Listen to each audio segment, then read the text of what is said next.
Hey folks, welcome back. Hope you're all well. I'm feeling better. I slept for 6 hours yesterday afternoon, folks. You don't get much done that way, right?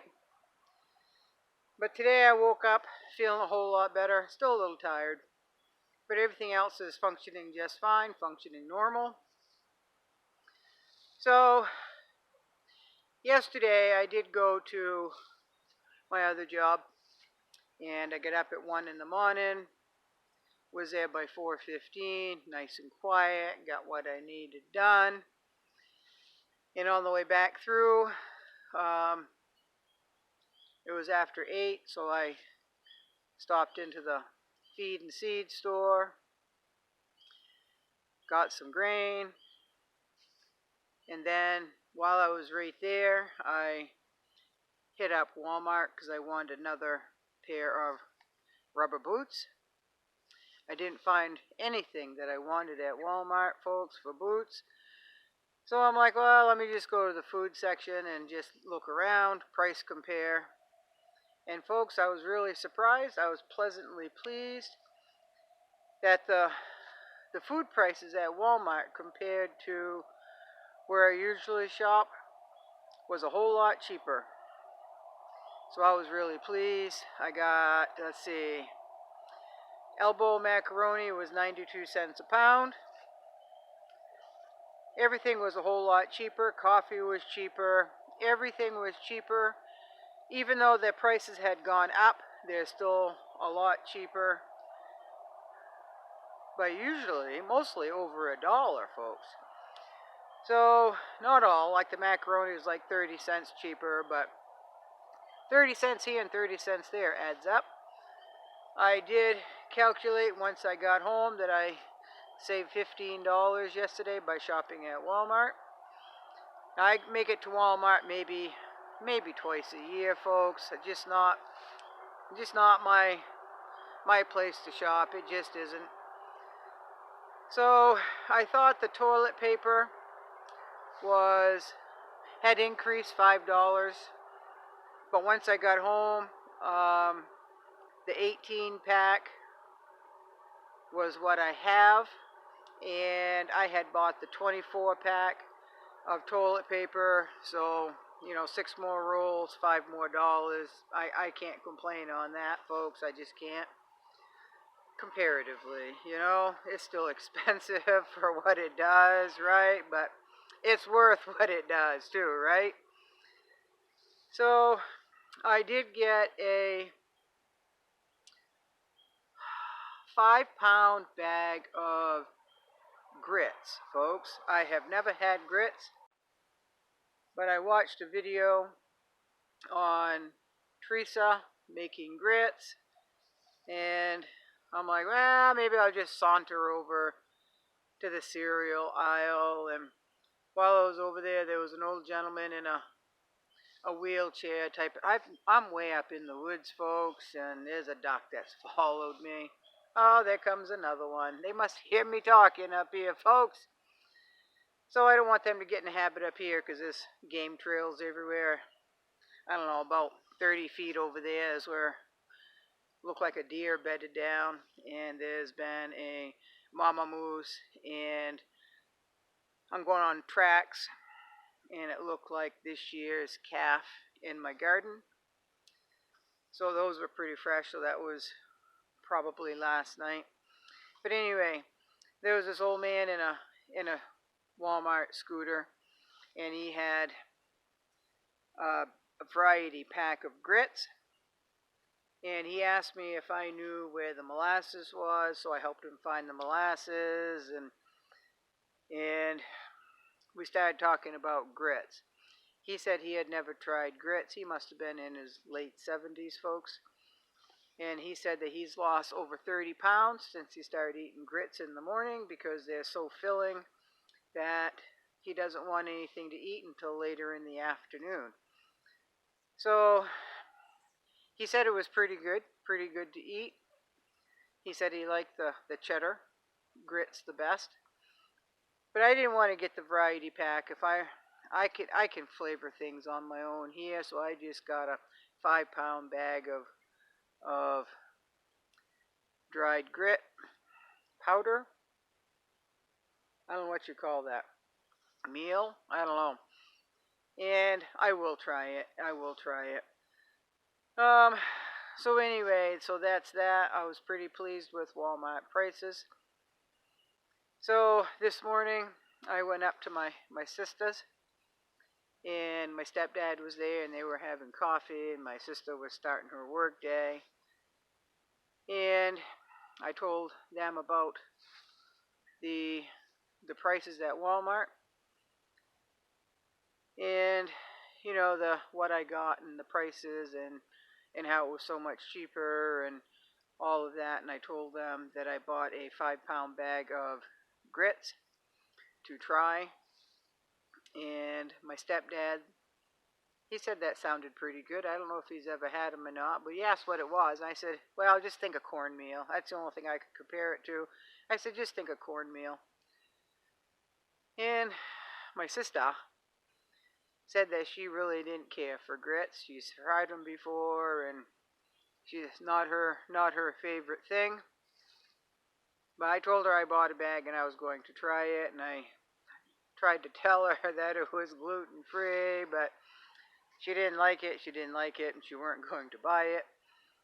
So, you know, on the way home, you know, I'm thinking, so many people lately have told me that they would never eat this and they didn't like that, so they weren't even going to stock it, and they weren't even going to experiment other ways to cook it or prepare it or eat it. And I'm like, you know what? If I'm gonna buy a 5 pound bag of grits for $5,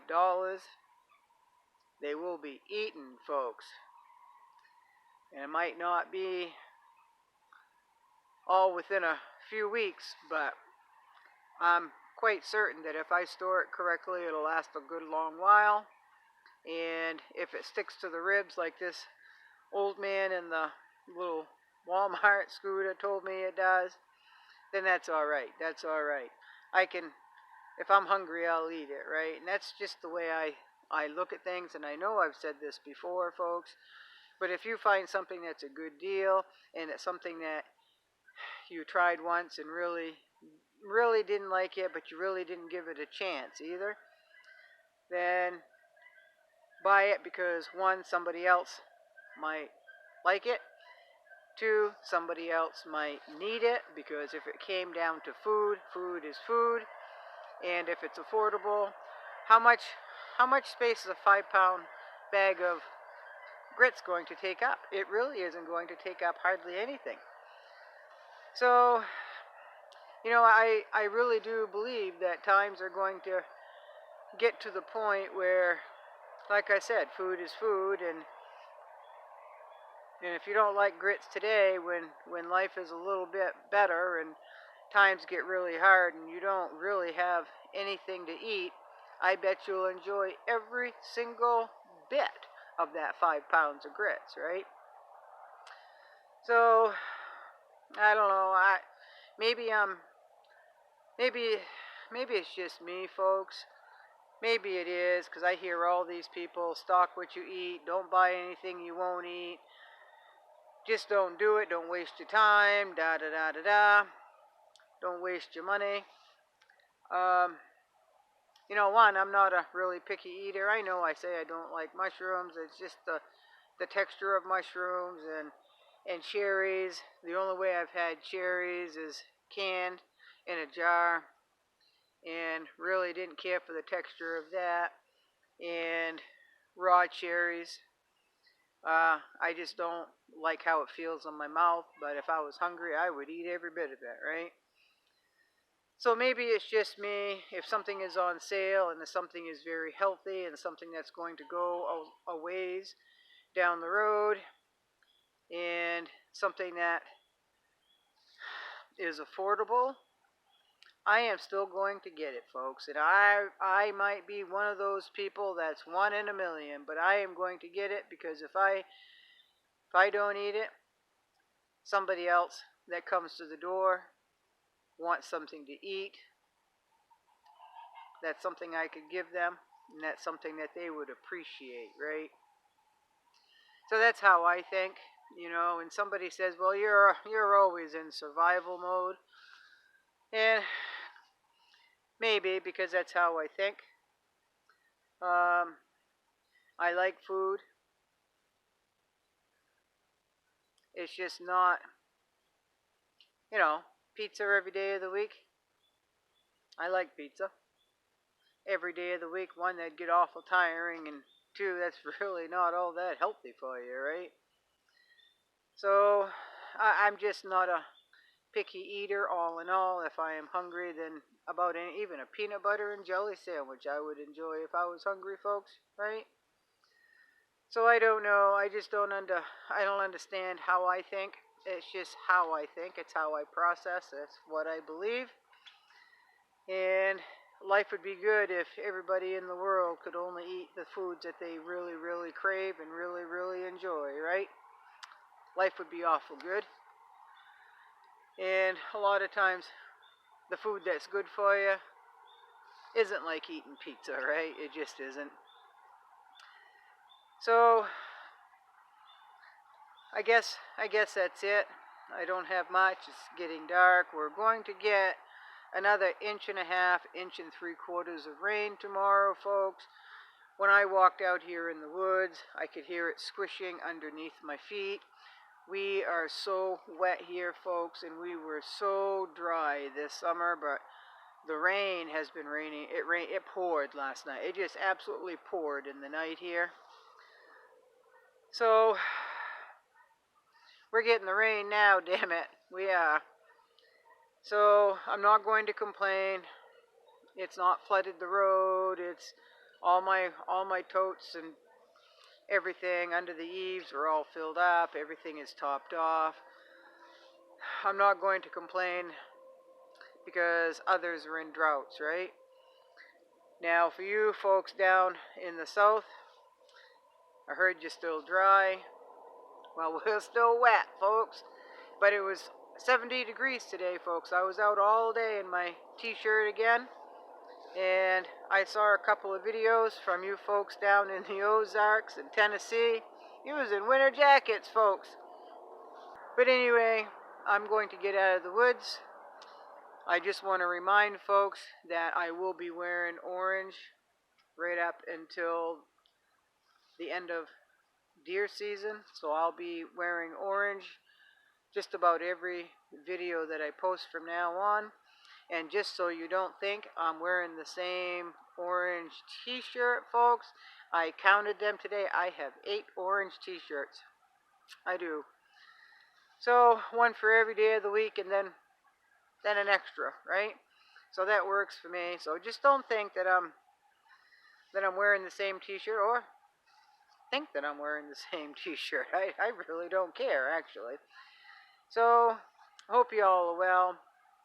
Like I said, I'm feeling better. I'm glad to be feeling better.